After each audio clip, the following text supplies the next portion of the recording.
session. This series is designed to help you plan, prepare, and succeed in careers in the creative, health, and wellness fields. Today, we'll focus on planning and documents, the foundation for everything else. So, my name is McCarthy Mahoney. I'm studying computational neuroscience with a minor in management consulting. I've interned at Barrow Neurological Institute and Protiviti, studied abroad in London, and I'll be joining Protiviti full time in 2026. I share this background to show how career paths often mix interests and industries. This series includes three sessions: planning and documents today, networking 101 next week, and interviewing 101 the week after. Each one builds on the last, so you'll leave with a full toolkit. Today's focus is on two areas: how to decide what jobs to apply for and how to prepare your materials. We'll talk about job search tools, resumes, cover letters, and LinkedIn profiles. Industries recruit differently. Creative roles often depend on networking portfolios. Health internships are often structured and open early. Wellness sits in between, so some programs are structured, others are flexible, like startups or fitness organizations. Some examples of the creative field might be film or media, design, writing, performing arts, digital creative. Some examples of the health fields may include clinical practice, allied health, research and science, public health, or healthcare systems.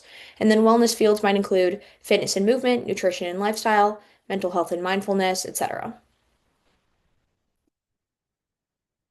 To figure out your direction, think about three categories: passions, skills, and experiences.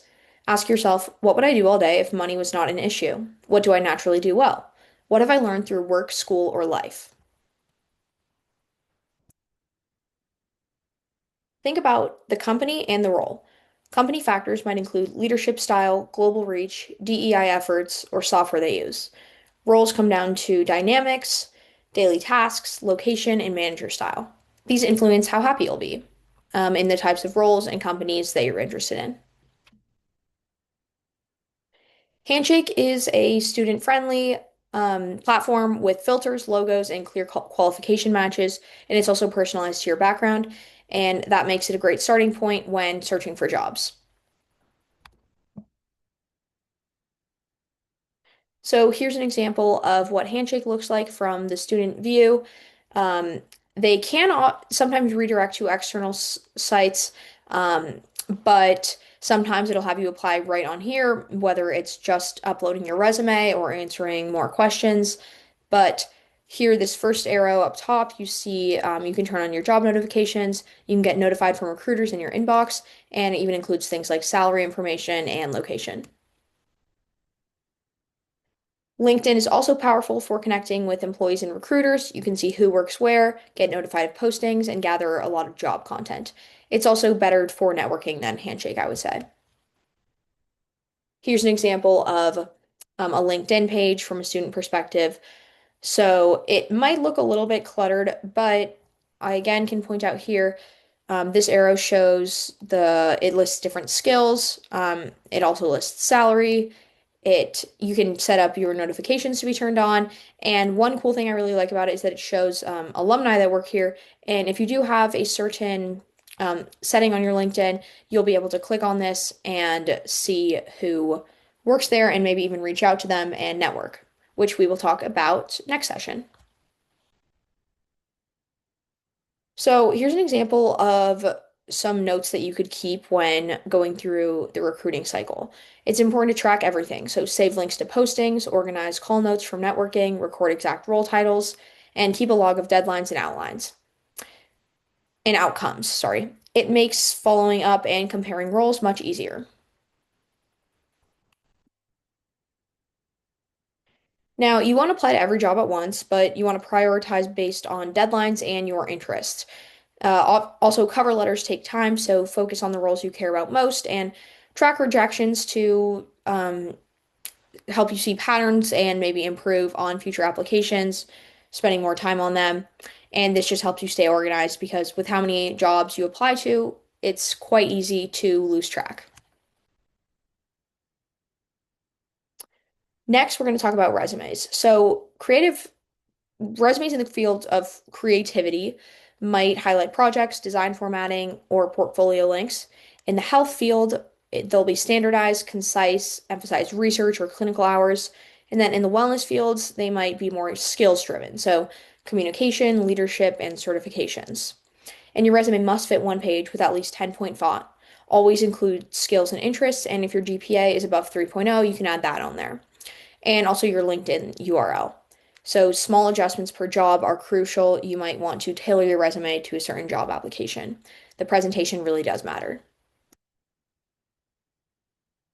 Now we're going to go through a couple more specific points of the resume. So you want to use your USC email and a clean LinkedIn URL. If you have relevant coursework, you can list that and then keep the header professional and clean and easy to read. Then under experiences, you want to include 3 to 5 key experiences, limiting each to 2 to 4 concise bullet points using reverse chronological order. And then current roles should use present tense verbs. You also want to match your verbs to the job description. So instead of repeating helped or worked on, use precise verbs that align with their posting. This shows relevance. So again, as I mentioned, it can be important to tailor your resume to specific jobs you're applying to, and really taking the time to do that can go a long way.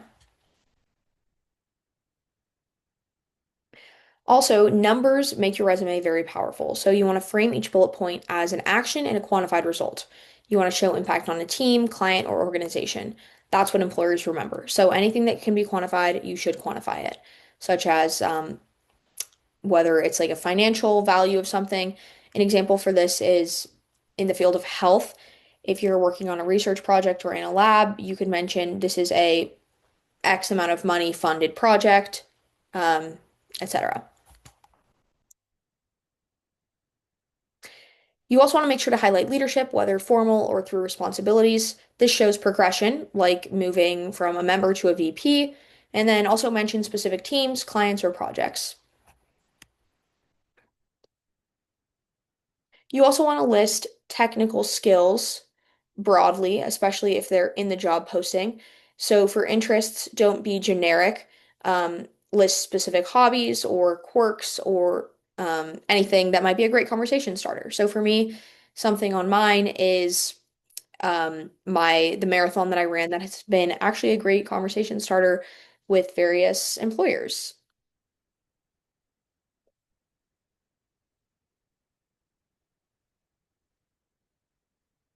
So this is that page on skills and interests that I was talking about. Sorry, I got one ahead of um one slide ahead on accident. Okay, next, USC gives you access to VMock. So here you can upload your resume and it provides AI feedback. It also helps ensure that your resume clears automated systems and strengthens your draft. For cover letters, you want to make sure they are one page max. Use hiring manager unless you know the name. Write one intro paragraph, 2 to 3 body paragraphs, and a short conclusion. And if you know that you're applying to a lot of jobs that do require cover letters, it could be strategic to make 2 to 3 templates for different job types. So, the purpose of a cover letter is to tell your story. Um, you want to connect values to the organization. In the creative field, it's important to show passion and originality, giving way to your storytelling voice. In the health field, you want to keep it professional and structured, showing evidence-based skills. And in the wellness fields, you might want to have an empathetic or holistic tone, emphasizing your interpersonal strengths. And then you also want to state your name, school, major, minor, and the role. If you've spoken to someone at the company, you can mention them because that shows initiative and connection. Next, you want to base your body paragraphs on the job description. So pick 2 to 3 requirements and tie them to your experiences. You want to go deeper than your resume and add results and relevance to the company. So again, this is similar to tailoring your resume. You really want to look at that job application and tailor your cover letter to that. Lastly, you want to keep it brief. So summarize your skills, or the for the conclusion, you want to keep it brief. Summarize your skills, and thank them. This is not the place for new information, but I think that also thanking them can go a long way. I always include a thank you to wrap up the cover letter. Next, your LinkedIn profile. You definitely want to have one. Your LinkedIn is your extended resume plus your networking hub. You want to fill it out completely, make meaningful connections, and engage weekly with posts or comments. Your photo should be professional and recent. The USC Career Center offers free headshots. I think it's called Handshakes and Headshots, and it's free um, most days per week. So you want to take advantage of that. That's where I got my LinkedIn profile and just the headshot that I use when applying to jobs if needed. So you want to also make sure you include USC in your headline and a recognizable experience, plus adjectives about yourself. This is the line that people see most often when they're just clicking on your profile. You want to make sure your summary is personal. That's kind of like your biography on the LinkedIn. Um, Share something that's not on your resume. So maybe heritage, athletics, or unique life experience. This can really make you stand out. And again, be a conversation starter. You want to list all of your work experiences, even if they don't fit on your resume. Add links to your work, externships, internships, or programs. This section can be very expansive, and you don't have to worry about keeping it one page like your resume. For organizations, you want to include clubs, societies, or Greek life.